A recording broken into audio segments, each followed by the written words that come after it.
24 மணித்தியாலங்களில் நாட்டில் 1284 டெங்கு நோயாளர்கள் அடையாளம் காணப்பட்டுள்ளதாக தேசிய டெங்கு ஒழிப்பு பிரிவு தெரிவித்துள்ளது. அத்துடன் டெங்கு மரணங்களின் எண்ணிக்கை 49ஆக அதிகரித்துள்ளதாகவும் டெங்கு ஒழிப்பு பிரிவு குறிப்பிட்டுள்ளது.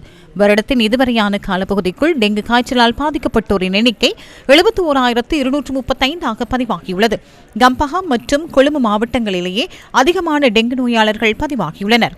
இந்த மாதத்திற்குள் மாத்திரம் 15,856 டெங்கு நோயாளர்கள் பதிவாகியுள்ளதாக தேசிய டெங்கு ஒழிப்பு பிரிவு தெரிவிக்கின்றது.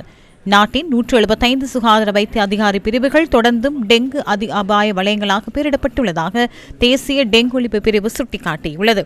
டெங்கு ஒழிப்பிற்கு பொதுமக்களின் அர்ப்பணிப்பு இன்றியமையாதது என தேசிய டெங்கு ஒழிப்பு பிரிவின் பதில் பணிப்பாளர் டாக்டர் கபில கண்ணங்கர சுட்டிக்காட்டியுள்ளார். Colombo, don't miss it. Buy one, get two free on all clothing at the TFS Clearance Mega Sale, July 16 to 19.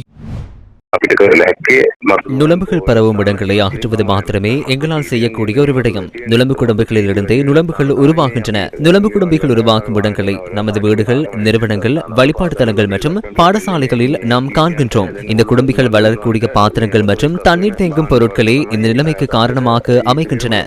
எனவே எதிர்வரும் நாட்களில் இந்த நிலைமையை குறைத்துக் கொள்வதற்கு நாம் துப்புரவு பணிகளை முன்னெடுக்க வேண்டும். இந்த நுளம்புகள் உற்பத்தியாகும் இடங்களை நிச்சயமாக அகற்ற வேண்டும். இது அனைவரினதும் பொறுப்பாகும்.